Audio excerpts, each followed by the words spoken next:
Ahora sí, buenas noches nuevamente. Bienvenidos alcaldes, honorable Carlos Delgado, honorable Bernardo Márquez, honorable Pedro García y señor John Hill. Un saludo muy agradecido a la representante de la decana de Asuntos Académicos del recinto de Río Piedras, la decana Isabel Montañez. Como directora de la Escuela Graduada de Planificación, les doy la bienvenida y un cordial saludo a todos. Estamos muy contentos de poder reunirnos para analizar estos importantes temas que nos atañen y nos afectan a todos en Puerto Rico. Así es que bienvenidos a la tercera conferencia bianual Hermenegildo Ortiz Quiñones, con el tema de este año, los municipios municipales ante la crisis fiscal. Y mejor aún, oportunidades para la transformación de Puerto Rico. Esta conferencia lleva el nombre de quien fuera una figura de trascendencia en la sociedad puertorriqueña desde el campo de la planificación. El doctor Quiñones, además de ser director de la escuela por varios años, fue un baluarte del servicio público, ejemplo de compromiso y visión para repensar a Puerto Rico constantemente. Justo lo que nos planteamos esta noche y mañana viernes.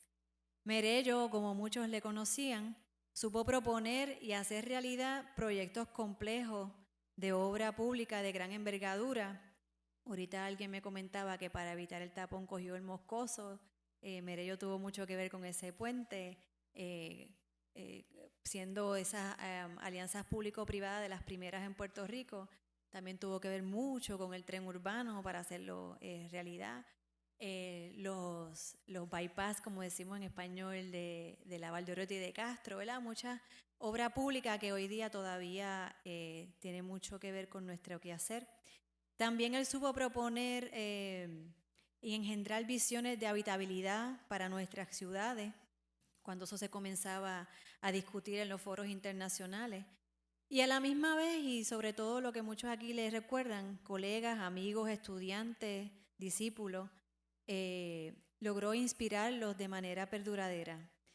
El legado que perdura y honramos con esta noche y mañana con esta conferencia. La Escuela Graduada de Planificación en muy estrecha colaboración con la Escuela Graduada de Administración Pública de la Universidad de Puerto Rico, aquí del recinto, igual con el Fideicomiso Padilla Asensio, formamos este espacio para reflexionar y discutir cómo enfrentar nuestros retos de sociedad de forma integrada entre la academia, los gobiernos, organizaciones y comunidades. Todos aquí sabemos que los municipios dieron cátedra tras el paso del huracán María. Los municipios continúan respondiendo al llamado de sus constituyentes, que somos todos los que estamos aquí, a resolver problemas tanto del diario vivir como de vida o muerte, como sabemos, y resistir dentro de la camisa de fuerza antidemocrática que impone la Junta de Supervisión Fiscal, a la vez que buscando maneras de minimizar los impactos negativos del llamado capitalismo del desastre, una labor titánica por demás. El rol que tiene la escala local frente al Estado, tanto de gobierno como de organizaciones civiles, supone una democratización de las gestiones y de las tomas de decisiones muy necesarias para el bienestar de Puerto Rico. Para entonces repensar a Puerto Rico desde el municipalismo, si se quiere decir, nos planteamos durante estos 2 días cómo desarrollar, rediseñar a Puerto Rico, pero responsablemente, para una sociedad más justa, ¿verdad? No desarrollar por desarrollar ni crecer por crecer. Esta noche el señor Hill nos privilegia con su experiencia y recomendaciones para enfrentar y resistir la crisis. Y los alcaldes nos honran con su presencia para analizar oportunidades reales desde sus contextos particulares, hazañas y retos.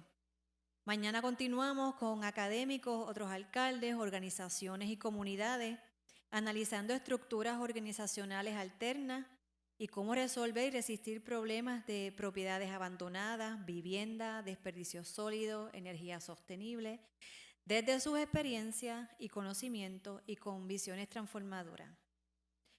A nombre del comité organizador agradecemos a HRA Advisors, quienes facilitaron la presencia del señor John Hill para esta conferencia inaugural.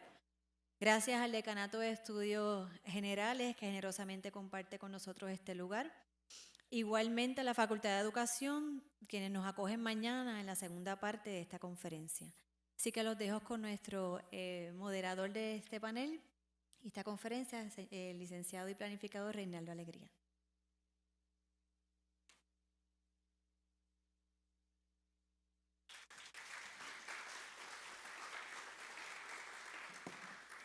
Muchas gracias a la doctora Norma Peña.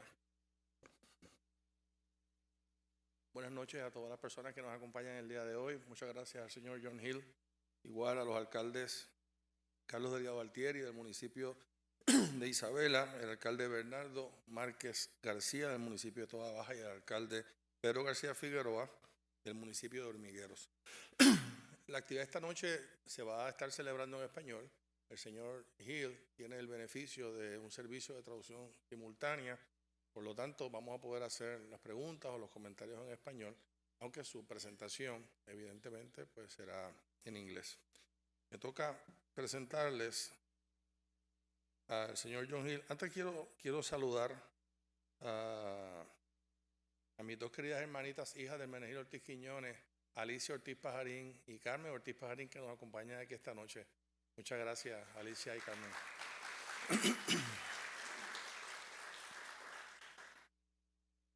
John Hill se desempeña actualmente como el principal oficial financiero de la ciudad de Detroit, Michigan, desde noviembre del año 2013.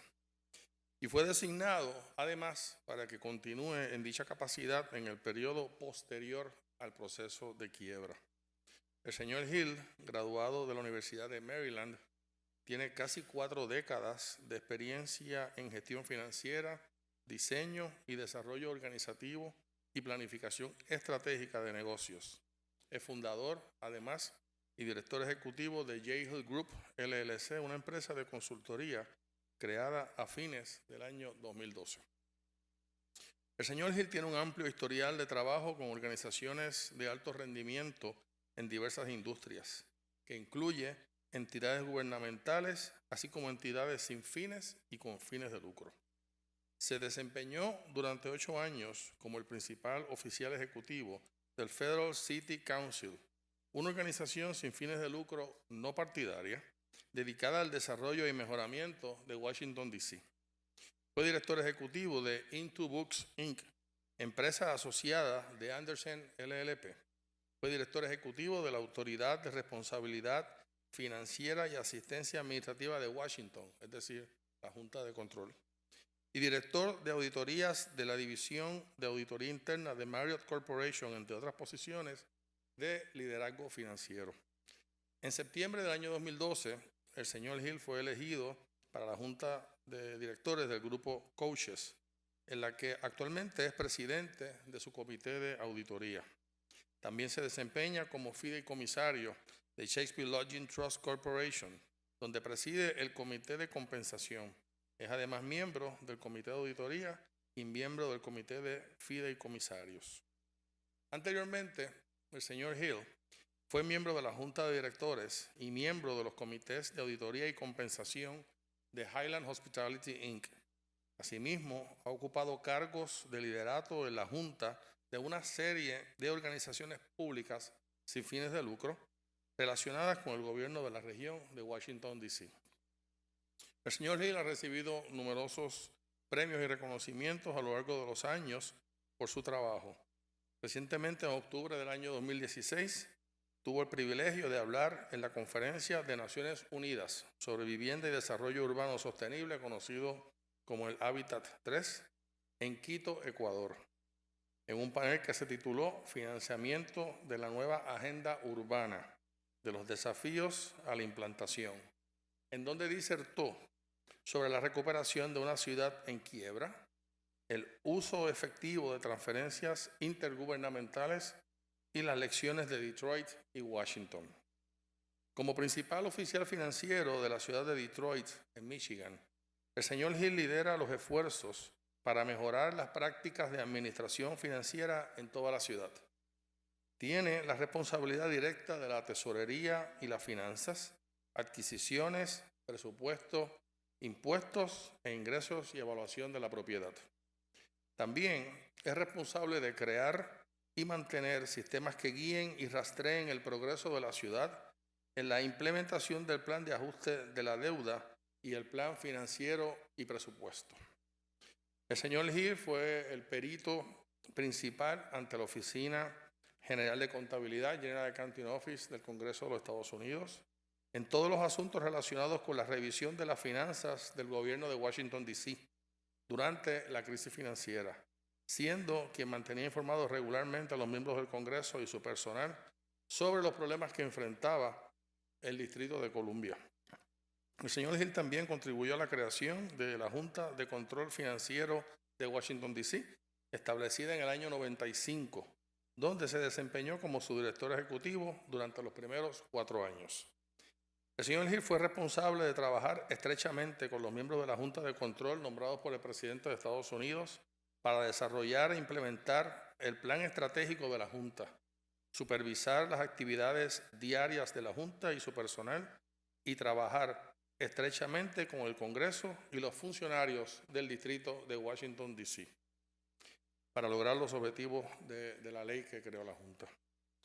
En estas funciones proporcionó la interfaz con los mercados financieros en Wall Street para renegociar la deuda y luego proporcionar capital adicional. Revisó y aprobó todas las declaraciones de información financiera en conjunto con los préstamos de mercado abierto. Oportunamente, como es sabido, la Junta de Control de Washington, D.C. asumió la administración de las escuelas públicas del distrito y el Departamento de la Policía Metropolitana. En agosto del año 2017, del 97, debo decir, el Congreso exigió que la Junta de Control realizara revisiones exhaustivas de la reforma de la gestión de las 9 agencias más grandes y de 4 funciones intergubernamentales: tecnología de la información, personal, adquisiciones y gestión de activos, así como de las operaciones diarias de esas respectivas agencias. Como es conocido, Washington, D.C. logró balancear su presupuesto durante 4 años consecutivos, mucho antes de lo que exigía la ley que creó la Junta de Control, permitiendo que ahora puedan acceder al mercado crediticio. Les presento al señor John Hill. John Hill, welcome to the University of Puerto Rico.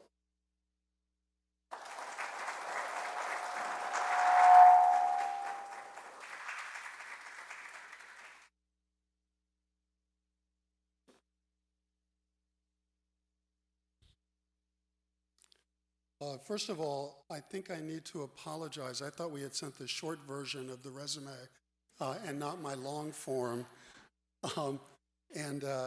You might think that I was trying to take up some of the time I was going to speak by having such a long resume presented. But thank you for going into some detail. So that means that part of this presentation I won't have to actually give because it was already given in the resume. I do want to make sure that everyone has a copy of the presentation. I didn't know if it was going to be also broadcast up here or not. I wanted to talk about a few different things tonight. I want to try to make sure that I give you an opportunity to really understand what happened in Washington, D.C. with its financial crisis, and also what happened in the city of Detroit with its financial crisis, and then try to compare and contrast that to things that I know Puerto Rico is now going through. I will have to tell you that there's some people who run away from crises like this. However, I'm probably one person that ends up going toward them and trying to help to make a difference. And there are also 2 other people in the audience tonight who've worked with me in Washington and also in Detroit. John Hageman, who's my chief of staff, who's walking to probably do the slides here. And then also Dexter Lockamy, who happened to be my CFO at the control board in Washington, D.C., and he's now doing a lot of our financial transactions and other work in Detroit right now. So I want to kind of skip over the first slide, which really just goes into my background, and I know you all have had about 5 minutes of that already. The next slide, though, I want to kind of give you a good sense for what happened in Detroit and also what happened in Washington, D.C.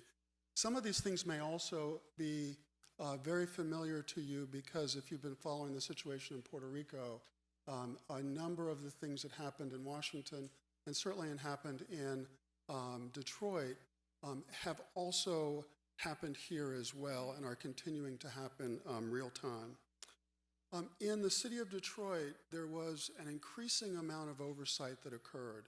It occurred at a number of different levels, but pretty much it occurred at the state level.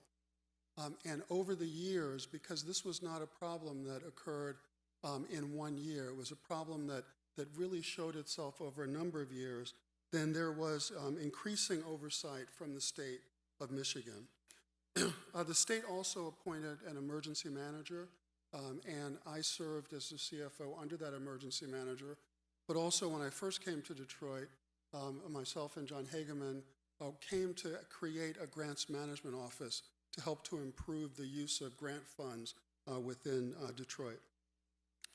After the bankruptcy, there really were oversight that came from a number of different bodies.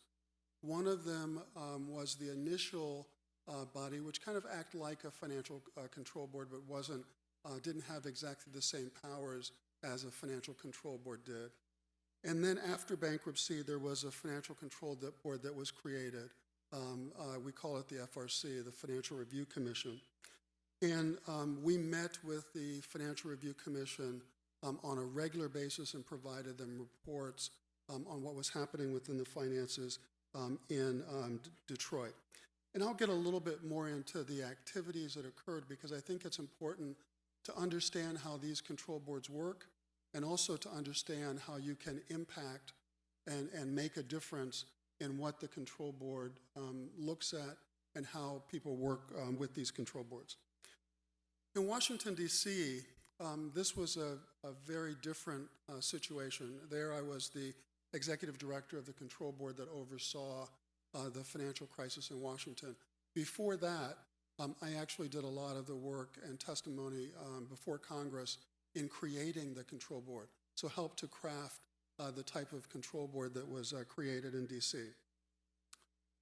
Congress really wanted this control board to step in place of itself. The Congress had exclusive jurisdiction over Washington, D.C. As is the case in Puerto Rico, there is no vote in the Congress for representatives and for the people of Washington, D.C. Also, every law that was passed in D.C. had to be approved by the Congress of the United States. So Congress was in the middle of all of Washington, D.C.'s activities. So the control board was created. An independent chief financial officer was created as well. That chief financial officer still is there and exists almost as a separate branch of government. That chief financial officer is appointed by the mayor, confirmed by the council, and also has to be approved by the Congress. But that chief financial officer cannot be removed except for cause over a 6-year term. And anytime that chief financial officer acts, that chief financial officer has the authority to act without review by other branches of the government, either the mayor or the council of the district. Congress still maintains oversight over the district, but it's not nearly as active as it had been before because the city has come a long way in its financial crisis. And so the reason I wanted to kind of start with those two examples and give you a brief overview is because I believe that these crises provide an opportunity for there to be great leadership. And that leadership comes at a number of different levels. The leadership comes in a financial crisis from all parts of the society. And I believe here in Puerto Rico, there's an opportunity for that leadership to come and to make a difference in understanding the fiscal crisis. So the first thing that people must do is acknowledge that you're in crisis. I know in Washington and Detroit, everyone was waiting for the crisis to pass and for people to go back to the way things were. Even after we left bankruptcy and even after we left the review commission's active oversight, people are still expecting things to go back to the way they were. My job as the CFO for the city of Detroit was to try to make sure that things could never go back to the way they were. And we had to do that in a number of ways, and I'll get into a lot of the things that we did in order to make that happen. I believe that one of the things that made Washington, D.C. and also the city of Detroit come out of bankruptcy so quickly and also continue to stay out of financial crisis was that everyone had a vision for what the city needed to be in the future. And so I know when I talk to a number of people here in Puerto Rico at various levels of government, either the mayors, the control board, or the central government, it's not clear that there is a single vision as to what Puerto Rico's future looks like. And that was one of the things that we found to exist in Washington and also in Detroit. It took a while to get there, but everyone came to a vision for where the city was going. The council aligned with that, the mayor aligned with that, the state aligned with that, and in Washington, D.C., the Congress aligned with that vision. And everyone working together at all levels of government were really able to make this happen. I don't want anyone to think that it's as easy as it sounds or that we all just decided to hold hands and sing Kumbaya and everything got great as we went through this. There was a lot of discussion about where we were going and the best way to get there, and then there was a coalition around that path forward. That, I think, was extremely critical. In looking at what's happening today in Puerto Rico, I don't see that happening yet, that it seems there are a lot of different paths that people are attempting to take, and so it's not clear that everyone has signed on to a single vision of where Puerto Rico is going and how to get it there, and I think that's very important. One of the other requirements of the vision is that there has to be this commitment to financial reform. In financial reform, it is not easy. I believe from all of the work that I've done over the last several years that you cannot cut your way out of a financial crisis. That's not how Washington, D.C. got out of its financial crisis. That is clearly not how Detroit got out of its financial crisis. You get out of financial crisis by investing. And in Washington and in Detroit, after there were reductions in what was considered to be unnecessary expenses, then the investments occurred. And it was only after those investments came forward that the two cities started to really move in a new direction. It's also important that officials really at all levels within government be engaged in the reform. And I'll talk a little bit about how that occurred in Washington, how it occurred in Detroit, and then how it might happen here. The first thing that was done in both Washington, D.C. and in Detroit was to give people hope. It was to give people hope that things were going to change. The way that was done in both cities was to really look at and define what are the essential services that make the quality of life in Washington, D.C. and Detroit better. What are those essential services? It's not clear to me that there is a definition of essential services here in Puerto Rico yet. So when you are deciding to invest in quality of life and invest in central services. And those are the services that people consider important for them to continue in the community and for the community to grow, then I think it's really hard for you to make decisions about where you put funding and where you take funding away. The reason these are called essential services is because generally they're services that help to improve the quality of life for the citizens. So obviously it would be public safety, but I know the people who are generally the closest to the provision of those services are at the municipality level, because that's usually where the quality of life occurs in terms of providing services that make people stay or leave. That was what happened in Detroit, certainly what happened in Washington, D.C. as well.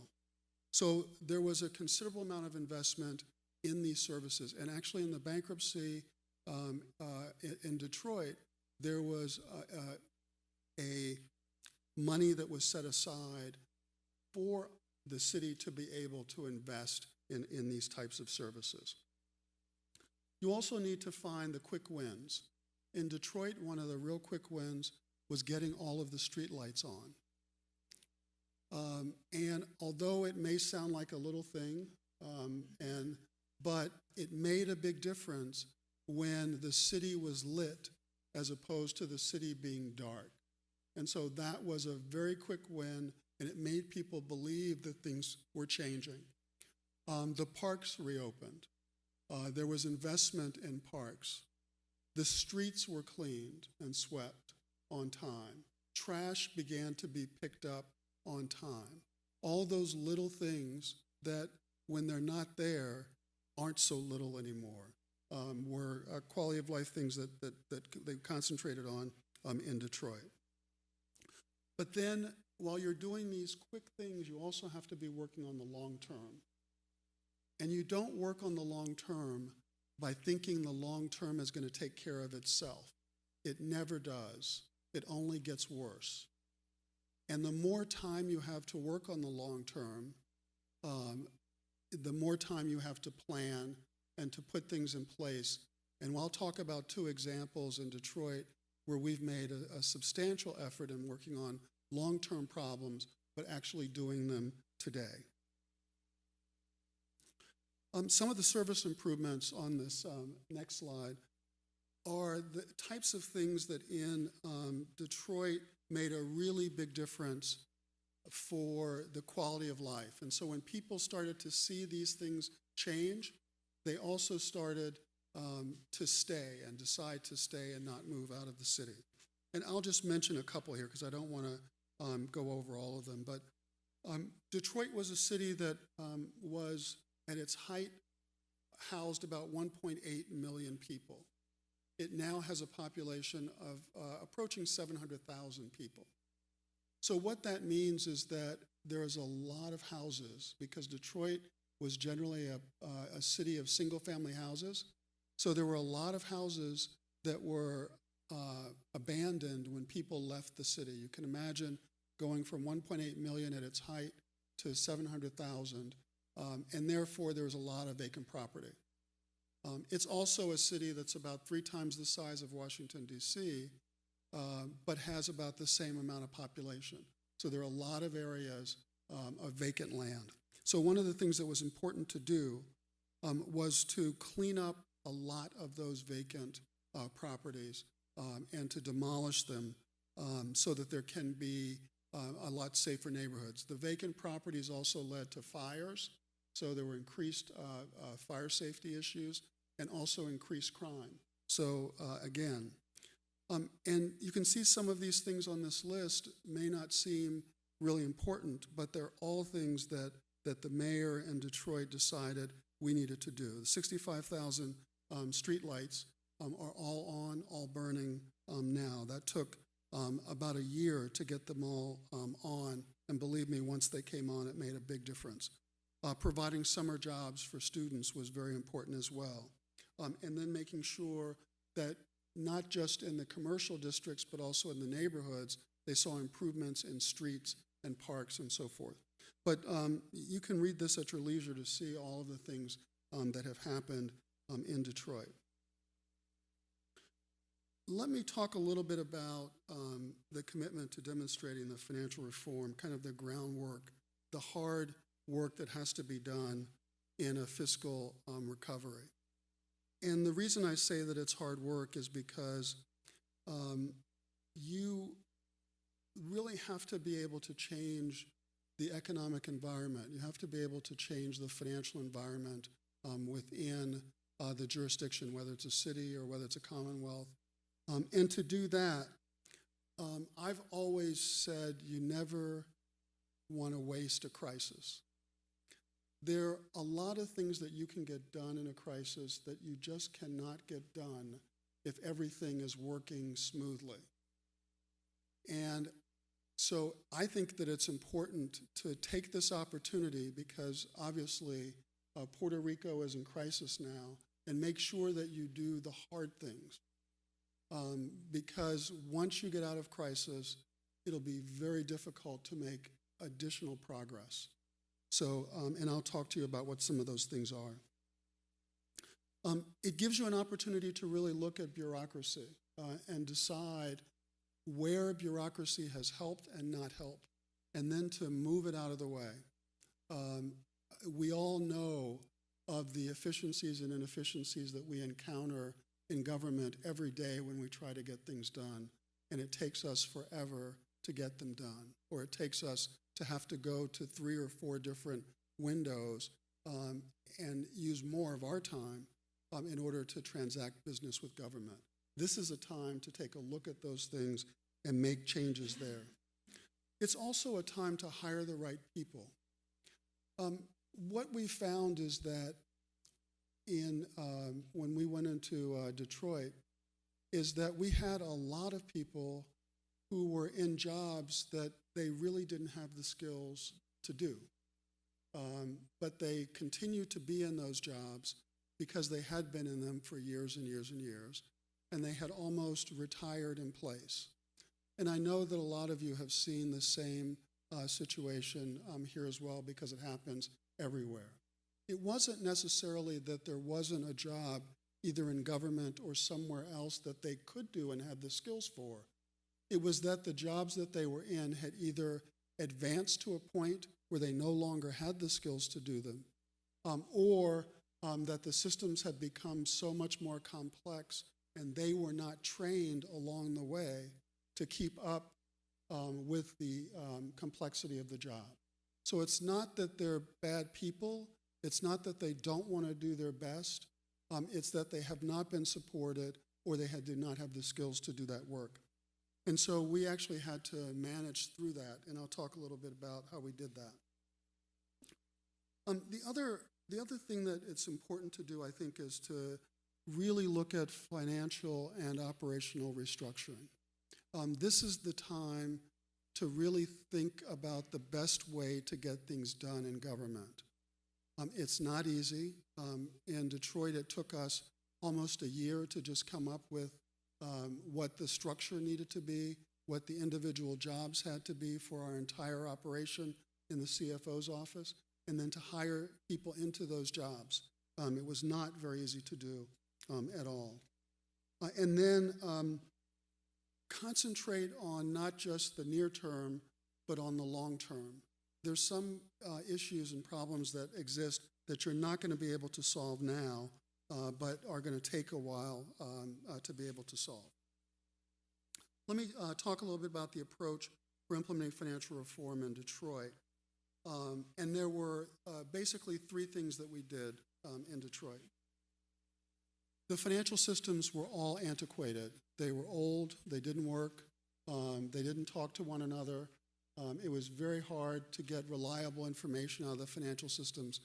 And also the payroll system, we had payroll systems dating back over 40 years, and we were very concerned that at some point we just weren't even going to be able to pay the people who were working in the city on time. So one of the first things we did was we decided we were going to put in a new financial management system and at the same time put in a new payroll system. If I had to do it over again, I wouldn't do it that way. It was a nightmare, to be honest with you. It was a nightmare that had to occur. But again, we knew that we had to do as much as we could during this window of time that we had, or else the window would close and we wouldn't be able to do it. So putting in a brand new financial management system and a new payroll system at the exact same time just destabilizes everything. But after we've gotten through it, the systems are now stood up. All of the processes have changed. People have been trained on the new processes. They've been documented, and so things are running a lot more smoothly. But I'm talking from year 4 until year 5. So this it takes a long term to do that. We also we're looking at our policies and procedures for our financial operation. They dated back to the 70s. There wasn't a lot in those policies and procedures that reflected the way government was operating. So no one coming in could pick this up and know what needed to be done. And then also to be able to restructure the office of the CFO, we took all of the jobs in the office of the CFO, and I have about 480 people who report to me, and we just did away with them. We said these jobs no longer exist. And we created a new organization with brand new jobs, with new skills and competencies for each one of those jobs, and then hired people into those new jobs. We actually helped to train employees in order to be able to do many of these new jobs. So we had a number of employees.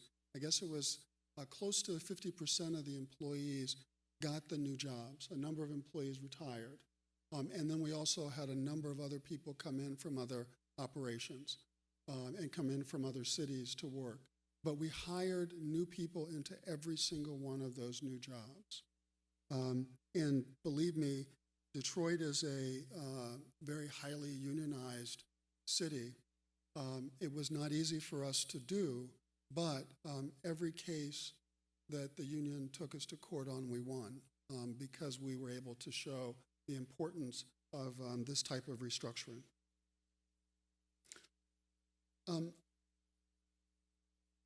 want to switch to kind of the longer term issues because I know we'll probably run out of time before I get through all of this. But John, if we can go to those 2 slides, the legacy pension contributions. To give you an idea, and I know this is the same type of issue that Puerto Rico is facing. The city of Detroit has a legacy pension plan. That legacy pension plan was frozen in the bankruptcy. And in the bankruptcy, we were only required to make a minimal number of payments. And I know they told me that I needed to stay at this podium because it's filming, but I want to show you something, and then I'll come back to the podium.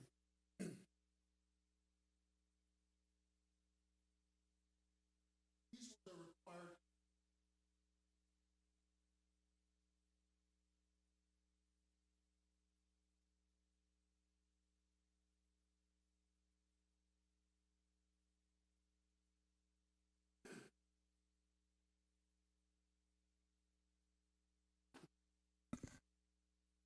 And what we decided was the city in 2024, so some of you may say 2024 is a long way away, but the city in 2024's pension payment would go from 0 to $143 million. So if you can imagine in 1 year, is that working? No. It's not working. Is it working now? Yeah.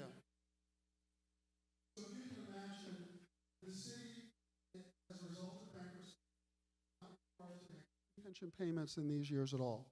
Not $1 to its legacy pension plan. But then in 2024, which is 10 years after the bankruptcy, the payments would go to the amount that was needed in order to meet the benefits. We estimate that that amount would be $143 million. So the city would have a budget of 0 in these years, and then it would jump to $143 million in 2024. So you can imagine this would be an event that would cause the city to go back into bankruptcy. So we said we have to solve this problem now. We can't wait until 2024 to solve this problem. So what we did was we had a couple of years with surpluses, and so we put additional funding into a fund. We didn't actually pay it to the pension plan. We put it in a fund so it could earn interest. And we put in also these additional amounts, 10 million, 10 million, 15 million, 20 million in these years.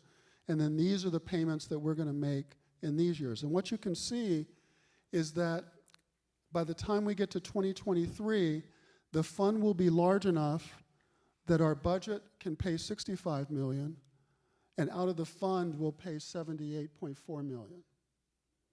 So it'll allow us to ramp up our budget to the 143 million eventually by 2033 instead of by 2024. So we've basically bought ourselves additional time in being able to make those payments. The council and the mayor agreed with this plan. They said, and they passed it. And so now they're making budget decisions according to this plan every year, so that the city can grow into its pension problem. Also in 2035, and I'm sure it's hard to think out to 2035, there's another issue that occurs where some of the support that the city has toward its pension goes away, and then its payments will go up to 162 million. It was hard to get the city to focus on the current 2 or 3 years, let alone to focus out to 2024 all the way to 2034. But this is a plan that they passed. It's in process. We've made all of the payments through fiscal year 19. And the next fiscal year is 20. So we're starting to ramp up and continue with this. The next one, I'll show you another slide. This slide is the general fund debt service. And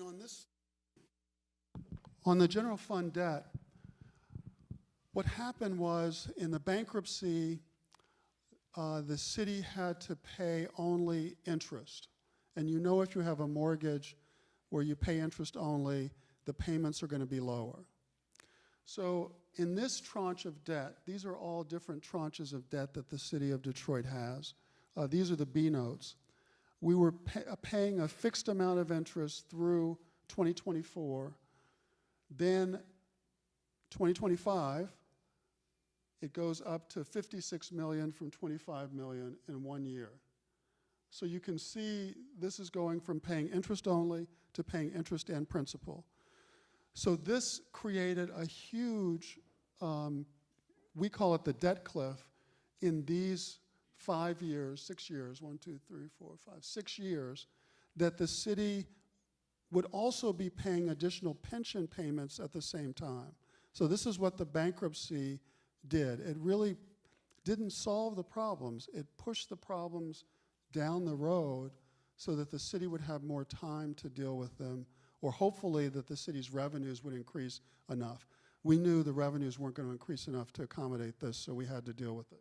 So what we're doing now, and we're out actually in the market right now, we're going to refund some of the debt, and we haven't decided exactly which portions we're going to refund.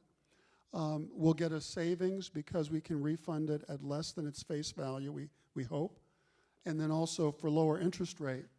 And we'll move that debt over here in that way, we don't extend the debt any.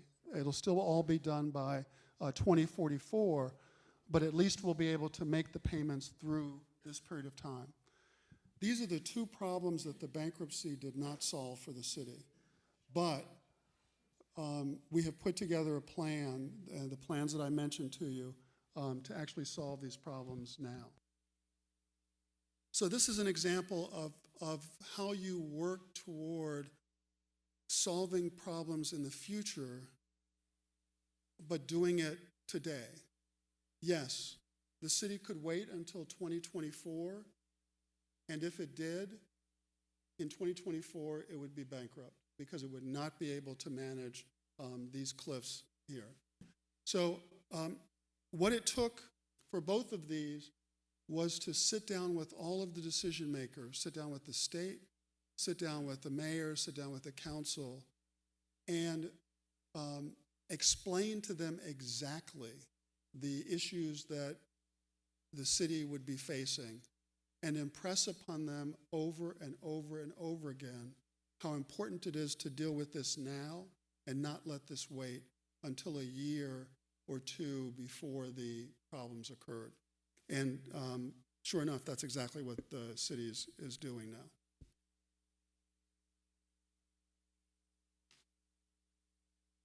Okay, how am I doing on time? Okay. All right, did you, oh, I thought you said 50 more.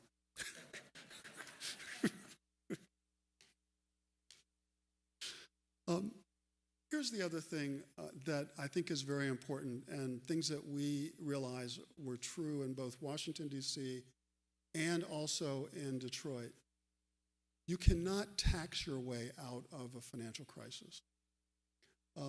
We were very concerned in Washington, D.C. that if we increased taxes, that eventually we would start getting less funding than we did prior because of what's called the death spiral, meaning that the more you tax, the less you actually recover. And so very concerned about some of the attempts to find other ways to raise revenue from populations that are already seen to be overtaxed. Before you actually change the value proposition, meaning before you provide better services to justify the increases, potential increases in tax. What we're finding now in Detroit, because the property value is going up, the taxes are naturally increasing without having additional millages put on either businesses or on the citizens.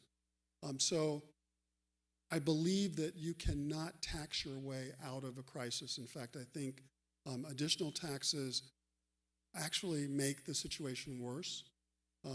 You have to understand that in Washington and Detroit, as is the case in Puerto Rico, people are very mobile.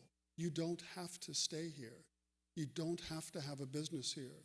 And if you don't consider that as part of the strategy, then it's very possible that you could drive your tax base out of the city. So you have to do things that are going to attract and also retain your residents. Again, we talked before about the essential services, which is important, but also making sure that revitalizing your neighborhoods is a major part of that strategy. Creating new jobs. The mayor has attracted a substantial number of new businesses to the city, all of which carry with it new jobs for Detroiters. The mayor also requires that a lot of the new jobs that are created be given to Detroiters as well. So that has really helped, I think, to improve the economic climate there. And he's had a few industries, ones that you might not think would be future targets, like the automobile industry, and he's having some success in attracting them back to the city as well. And then making sure that looking at small businesses that employ a number of people and creating a climate where those small businesses can thrive as part of his solution. His strategy is really to be able to make sure that the government gets out of the way when it needs to get out of the way, or it enhances the economic development climate when it can. And so what that means is that the government can't do everything, and there can't be an expectation that the government will do everything. But what the government can do is it can help to train people, it can help to attract additional funds to the city, which has occurred in Detroit and occurred in Washington, D.C., and then make sure that those funds are spent in a manner that they were intended. The amount of funding that the city now has as a result of foundations and others who are contributing to the revitalization of Detroit is actually staggering. We have corporations that are investing $5 million each into some of our neighborhoods to help to improve the infrastructure within the neighborhoods, including parks, streetscapes, and also bringing other businesses into those neighborhoods to help support the quality of life for the citizens. The one thing government can do, too, is actually reform its procurement processes. Again, it's looking at those things that the government is doing that it can do better, that won't stand in the way of getting the progress that's needed, and then focusing on economic growth and the investments that need to occur in order to make things change.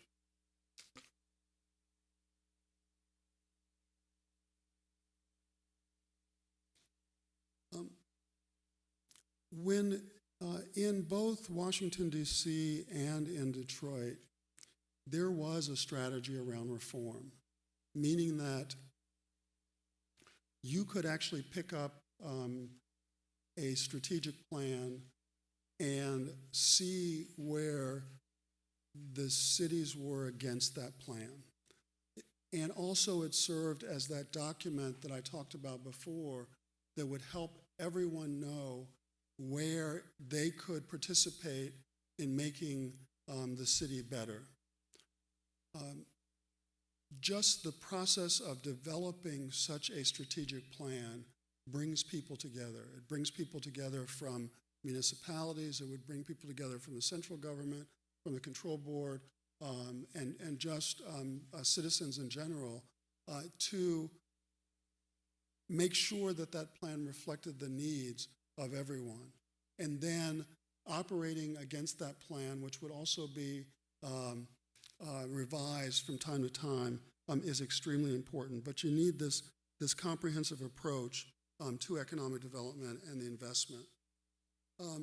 You also have to invest in the government. And the reason I say that is that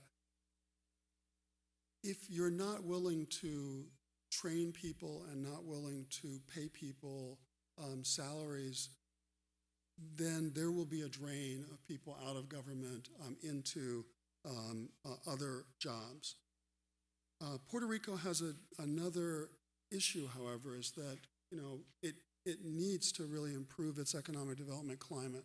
Government here is one of the largest employers on the island. And so government doesn't usually make things or create value. So it's important to make sure that the funding that's actually going in and coming out of the economy goes into businesses and commercial activities that help to really improve the quality of life for the citizens. I think that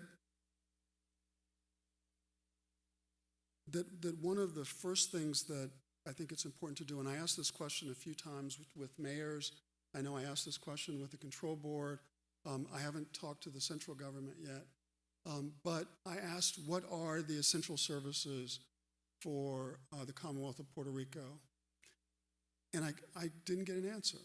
I think that everybody has a different view of what those are. The mayors may think that certain things are essential services. The control board has decided that it's not going to define central services. That's what the government's responsibility is. And I don't think that central services has been defined yet by the central government either. So I'd ask the question, where do you make the investments? How do you decide what to invest in and what not to invest in?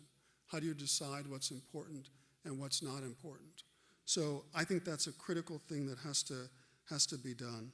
You must define those essential services and have discussions around how you improve service delivery. You also have to find out who is in the best position to deliver those services.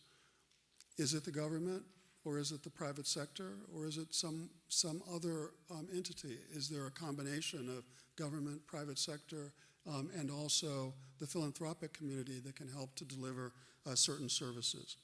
We found that in Detroit, trash collection was much better done by the private sector, and the private sector agreed to hire and train all of the employees who may have been displaced, and the quality has just increased substantially. The employees got more, got training and also got higher salaries, and service delivery increased. So be sure to actually look at what government should do versus the private sector. There's some things that government does better than the private sector. Unfortunately or fortunately, the private sector, and I'm on 2 corporate boards. I've been in the private sector before. I've worked with private sector companies and government. And there honestly is a different focus. I believe that the work in government is much harder because it's not a bottom line sort of profit motive within government. You're trying to bring about a change in something, which is far more difficult to measure and to monitor and to make happen. In the private sector, you're trying to make the bottom line, and it's a little easier to understand how to do that. And there are companies also who have a social conscience and contribute and so forth. I'm not saying that they don't. But clearly, if they don't make the bottom line, they're not going to stay in existence. With government, you're trying to bring about a change in something. And so understanding what that change is and making sure that all your processes are directed toward that is so much more difficult than what you have to do in the private sector. And since I've worn all of those hats, I can say that with absolute confidence. I think that again, and I'll just summarize, because I think it's important to leave you with a couple points. One, you cannot cut your way out of a crisis. And if someone tells you that things will get better by just shaving something here and shaving something there, it doesn't work. Usually when that occurs, and if it's not done around service delivery, then what you really do is you destabilize the situation even further. That doesn't mean that you don't have to make cuts and make sacrifices. It does mean that you have to invest strategically in the things that you're trying to improve. And so that's one of the points I want to leave you with. The other is, again, never waste a crisis. I know now in Detroit, after 5 years, it is harder to get things done today than it was to get things done 4 years ago. And the reason why is because I believe that change is very difficult, and I believe that change will always try to snap back to where it was. And again, we had a number of employees who are just waiting for me to leave or for John to leave or Dexter to leave so they can go back to the things that they wanted to do before.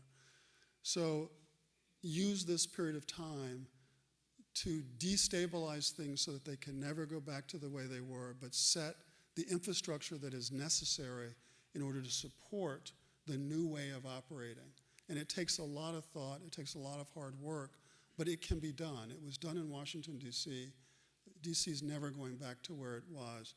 And knock on wood, the city of Detroit won't either because of the new systems, new processes, new policies and procedures.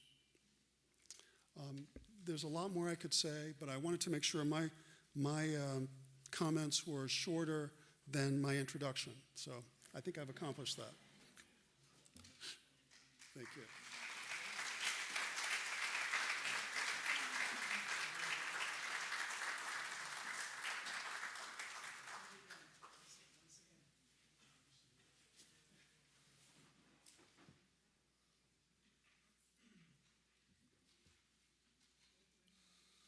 Thank you very much, Mr. Hill. Muchas gracias a nuestro panelista.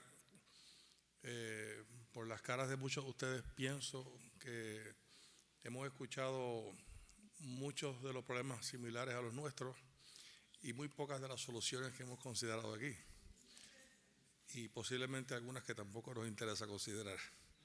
De todos modos, ahora procede a presentarles a nuestro panel de alcaldes. Debo decirles que entre el público van a estar unos mujeres recogiendo las preguntas. Ustedes pueden hacer preguntas en unas tarjetitas que le han entregado cuando se registraron. Esas tarjetas, alguien las va a estar recogiendo, entiendo.